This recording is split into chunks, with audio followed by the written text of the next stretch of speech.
विधानसभेची निवडणूक झाल्यानंतर पहिली मिरवणूक इथेच निघाली। या मतदारसंघानं मला दुसऱ्यांदा संधी दिली आहे। आपल्या सोबत जीवाभावाच्या पलीकडचं नातं आहे। तटकरे साहेबांना अनेकदा मंत्री आपल्या पाठबळातून मिळाली आहे। गेल्या 5 वर्षांपासून मला राज्यमंत्री, कॅबिनेट मंत्री म्हणून काम करण्याची संधी मिळाली। इंदापूर शहराला काही आश्वासनं आपण दिली आहेत। ग्रामपंचायतची इमारत सुसज्ज करायचं आहे। महिला व बाल विकास मंत्री म्हणून पहिली सही केली ती लाडक्या बहिणींच्या डिसेंबर महिन्याच्या फाईलवर, असं आदिती तटकरे यांनी म्हटलंय। विधानसभेची निवडणूक झाल्याच्या नंतर पहिली मिरवणूक सुद्धा इथं निघाली। त्याच्यानंतर आभार दौरा सुद्धा आपण या ठिकाणी केला आणि आज मंत्री म्हणून पुन्हा एकदा आपल्या सर्वांच्या आशीर्वादातून, आपल्या सर्वांच्या पाठबळामुळे दुसऱ्यांदा कॅबिनेट मंत्री म्हणून विराजमान झालेली असताना आपल्या सर्वांचेच मी मनापासूनचे आभार मानते। आज या मतदारसंघाने मला दुसऱ्यांदा संधी दिली। आदरणीय तटकरे साहेबांचं तर गेल्या 35-40 वर्षापासूनचा आपल्या सर्वांसोबतचं असणारं एक जीवाभावाचं नातं आहे, राजकारणाच्या पलीकडचं असणारं नातं आहे। तटकरे साहेबांना अनेकदा मंत्रिमंडळामध्ये संधी आपल्या सर्वांच्या पाठबळामुळे, आशीर्वादातून मिळाली। गेल्या 5 वर्षाच्या कालावधीमध्ये राज्यमंत्री म्हणून, त्याचबरोबर कॅबिनेट मंत्री म्हणून काम करण्याची मला संधी मिळाली आणि आज पुन्हा एकदा महायुतीच्या सरकारमध्ये राज्याचे मुख्यमंत्री देवेंद्रजी फडणवीस साहेब, उपमुख्यमंत्री एकनाथजी शिंदे साहेब आणि राष्ट्रवादी काँग्रेस पक्षाचे आपले राष्ट्रीय अध्यक्ष आदरणीय उपमुख्यमंत्री अजितदादा यांच्या नेतृत्वाखालच्या महायुतीच्या सरकारमध्ये आदरणीय तटकरे साहेब असतील, प्रदेशाध्यक्ष राष्ट्रवादी काँग्रेस पक्षाचे आमचे सर्व वरिष्ठ नेते असतील, यांच्या आशीर्वादातून पुन्हा एकदा आपल्याला ही संधी मिळाली आणि खऱ्या अर्थानं गेल्या 1.5 वर्षामध्ये कॅबिनेट मंत्री म्हणून आपण काम करण्याचा प्रयत्न तर केलाच, पण आता आणखीन दुपटीने आपल्याला आपला हा सबंध परिसर विकासात्मक दृष्टीने पुढे न्यायचा आहे। भारतीय क्रिकेट संघाचे आक्रमक माजी फलंदाज विनोद कांबळी यांना प्रकृतीच्या कारणास्तव ठाणे भिवंडी येथील आकृती हॉस्पिटलमध्ये ऍडमिट करण्यात आला होता। उपमुख्यमंत्री एकनाथ शिंदे यांच्या आदेशानुसार त्यांचे ओएसडी मंगेश चिवटे यांनी भेट देऊन आस्थेवाईकपणे चौकशी केली। तसंच आकृती हॉस्पिटलच्या डॉक्टरांशी चर्चा करून विनोद कांबळी यांच्या उपचारात कोणतीही गोष्ट कमी राहणार नाही याची काळजी घ्या अशी विनंती केली आहे। क्रिकेटपटू विनोद कांबळी यांची सध्याची परिस्थिती पाहता कल्याण लोकसभा मतदारसंघाचे खासदार डॉक्टर श्रीकांत शिंदे यांनी कांबळी यास वैयक्तिक 5 लाख रुपयांची मदत करण्याचं जाहीर केलंय। महाराष्ट्राचं नाव ज्यांनी रोशन केलं ते क्रिकेटपटू विनोदजी कांबळी ठाण्यातील आकृती हॉस्पिटलमध्ये उपचारासाठी दाखल असल्याची बातमी कळताच राज्याचे उपमुख्यमंत्री एकनाथजी शिंदे साहेब तथा लोकप्रिय खासदार डॉक्टर श्रीकांतदादा शिंदे साहेबांनी मला आवर्जून हॉस्पिटलमध्ये उपचार नेमके कसे सुरू आहेत त्याची विचारपूस करण्यासाठी या ठिकाणी पाठवलं होतं। हॉस्पिटलचे प्रशासक श्री शैलेशजी ठाकूर आहेत, त्यांच्याकडून देखील मी माहिती घेतली। आता त्यांच्या प्रकृतीमध्ये हळूहळू सुधारणा होते। त्यांच्या उपचाराच्या खर्चाची जबाबदारी जरी शैलेशजी ठाकूर यांनी घेतली असली, हॉस्पिटल प्रशासनाने जरी घेतली असली, तरी एकूणच त्यांना त्यांची परिस्थिती लक्षात घेता त्यांना मदतीची गरज आहे आणि त्यामुळेच डॉक्टर श्रीकांत शिंदे साहेब यांच्या फोनवरून झालेल्या संवादानुसार, त्यांनी दिलेल्या आदेशानुसार आज आपण विनोद कांबळी यांच्यासाठी 5 लाख रुपये हे डॉक्टर श्रीकांत शिंदे फाउंडेशनच्या माध्यमातून मदत करणार असल्याचं श्रीकांत शिंदे साहेबांनी जाहीर केलंय। लवकरच श्रीकांत शिंदे साहेब जेव्हा मुंबईत येथील, ठाण्यात येतील त्यावेळी ते आवर्जून विनोद कांबळी यांना भेटण्यासाठी, त्यांच्या प्रकृतीची विचारपूस करण्यासाठी येणार असल्याचं देखील त्यांनी दूरध्वनीद्वारे बोलताना सांगितलंय। पेण खोपोली बायपास रोडवर ढावटा आणि गणपतीवाडी दरम्यान लागोपाठ 2 विचित्र अपघात झाले। पहिल्या अपघातात बाईक स्वार जागीच ठार झाला, तर काही वेळात पुन्हा एक अपघात त्याच रोडवर झाला। यामध्ये 2 बाईक स्वार गंभीर जखमी झाले। मंत्रीपदाची शपथ घेतल्यानंतर विद्यार्थ्यांनी हॉस्टेलमध्ये दुरवस्था असल्याची तक्रार केली।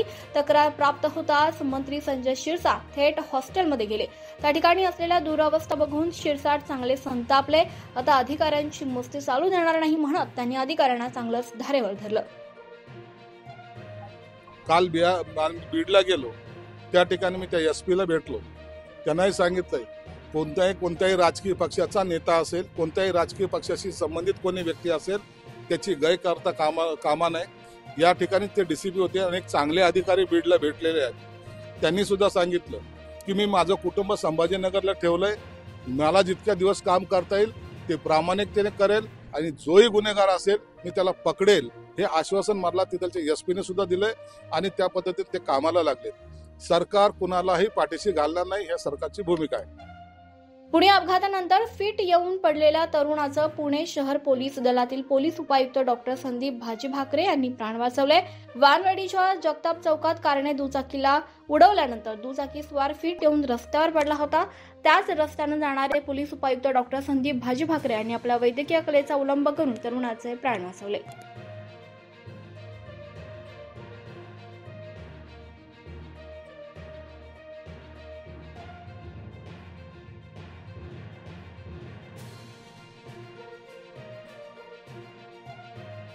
धनंजय मुंडे आणि वाल्मी कराड यांचं कागदपत्र अंजली दमानिया यांनी ट्विट केलं असून यावर मंत्री महाजन म्हटले की जितेंद्र आव्हाड, अंजली दमानिया, सुरेश धस हेही म्हटले आहेत की धनंजय मुंडे आणि वाल्मिकी कराड यांचे संबंध आहेत.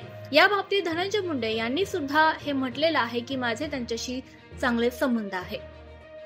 सुरेश दत्त कधीपासूनच म्हणतायत, हाऊसमध्ये पण त्यांनी एवढं स्ट्रॉंग मांडलेलं आहे, तर तिथे काही नवीन सांगायचा विषय नाही आहे. आणि खरं आहे, ज्या पद्धतीने ती हत्या झालेली आहे, ज्या पद्धतीने तो खून झालेला निघून, हे बघून कोणालाही वाटेल की हा करणारा जो कोणी असेल तो आतमध्ये गेलाच पाहिजे, त्याच्यावर कडक कारवाई झाली पाहिजे, त्याला शिक्षा झाली पाहिजे. एकच्या भागामध्ये बीडला एक घटना घडली आहे, पण एखादी घटना घडली म्हणजे एकदम बिहारपेक्षा आणि याच्यापेक्षा वाईट आहे असं म्हणण्याचं मला वाटतं कारण नाही. मुख्यमंत्री मोदींनी या बाबतीमध्ये अतिशय कडक शब्दामध्ये उत्तरे दिलेलं आहे आणि अधिकाऱ्यांनासुद्धा त्या संदर्भात सांगितलं कोणाची हयगय करायची नाही.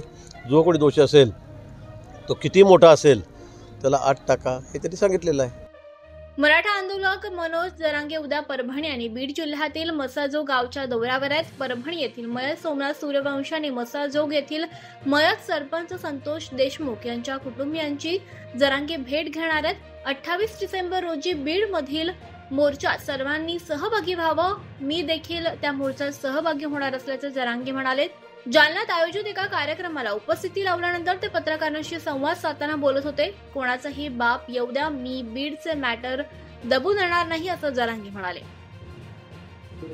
परभणीच्या त्या बांधवांच्या घरी पण भेट देतोय उद्या आणि उद्या मस्साजोगला पण जाणार आहे, कारण मी कळमला पण साळेगावला जाणार आहे, मग मस्साजोगला सुद्धा भेट देणार आहे.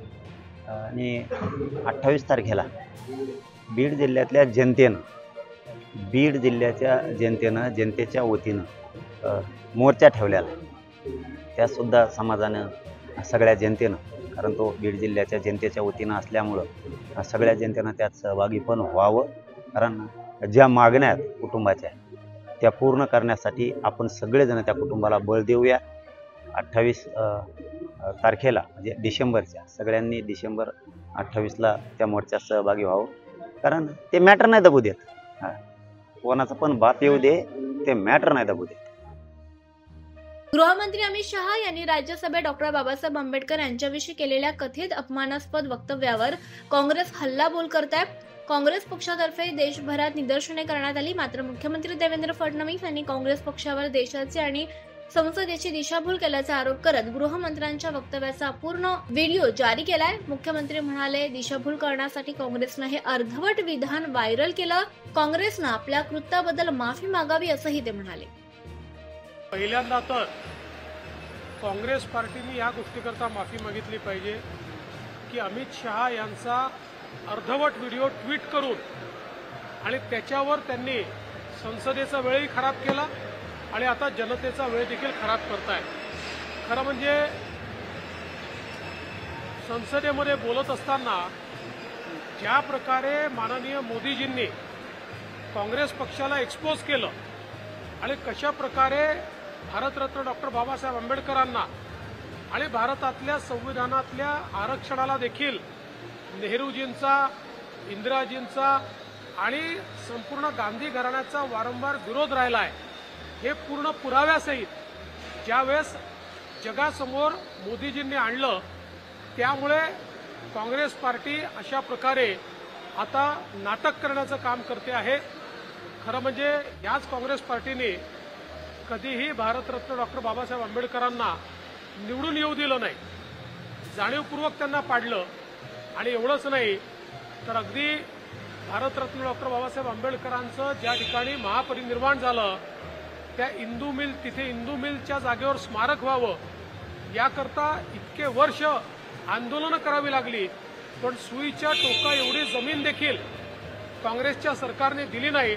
पण मोदीजी प्रधानमंत्री झाल्यानंतर आणि मी मुख्यमंत्री झाल्यावर त्यांच्याकडे गेलो, 3 दिवसामध्ये 2000 कोटी रुपयाची जमीन ही राज्य सरकारला दिली आणि आता त्या ठिकाणी स्मारक होत आहे. लंडनमध्ये ज्या ठिकाणी बाबासाहेब शिकले त्या ठिकाणी ते घर लिलावात निघालं होतं. काँग्रेसच्या सरकारकडे अनेक संघटनांनी मागणी केली की हे घर लिलावात जाऊ देऊ नका, त्यांनी लक्ष दिलं नाही. पुन्हा आमचं सरकार आल्यानंतर ते घर आम्ही घेतलं. महू असो, दीक्षाभूमी असो, अलीपूर रोड असो, प्रत्येक ठिकाणी भारतरत्न डॉक्टर बाबासाहेब आंबेडकरांच्या स्मृती जपण्याचं काम हे मोदी सरकारने आणि भाजपने केलेलं आहे. काँग्रेसला फक्त त्यांचं नाव वापरायचं आहे आणि त्यांचं नाव वापरून राजकारण करायचं आहे. मात्र कुठलाही सन्मान हा कधीही त्यांना काँग्रेसने दिलेला नाही. भारतरत्न देखील काँग्रेसने दिलेला नाही, हे या ठिकाणी स्पष्टपणे सांगू इच्छितो. कल्याणमधील चक्की नाका परिसरात वास्तव्यास असलेली 13 वर्षांची अल्पवयीन मुलगी सोमवारी सकाळी तिच्या आईकडून दुकानातून खाऊ आणण्यासाठी म्हणून तिने 20 रुपये घेतले. आईने दिलेले पैसे घेऊन ती दुकानात गेली असता घरी परतलीच नाही. बराच वेळ झाल्यानंतर मुलगी घरी न आल्यानं कुटुंबियांनी तिचा शोध घेतला. 8 ते 9 तासानंतर देखील मुलीचा तपास न लागल्यानं कुटुंबियांनी या संदर्भात कल्याणच्या कोळशीवाडी पोलीस ठाण्यात तक्रार दाखल केली आहे. दरम्यान बाबगाव येथील निर्जन ठिकाणी 13 वर्ष अल्पवयीन मुलीची निर्गुण हत्या करून मृतदेह आढळल्यानं खळबळ उडाली आहे.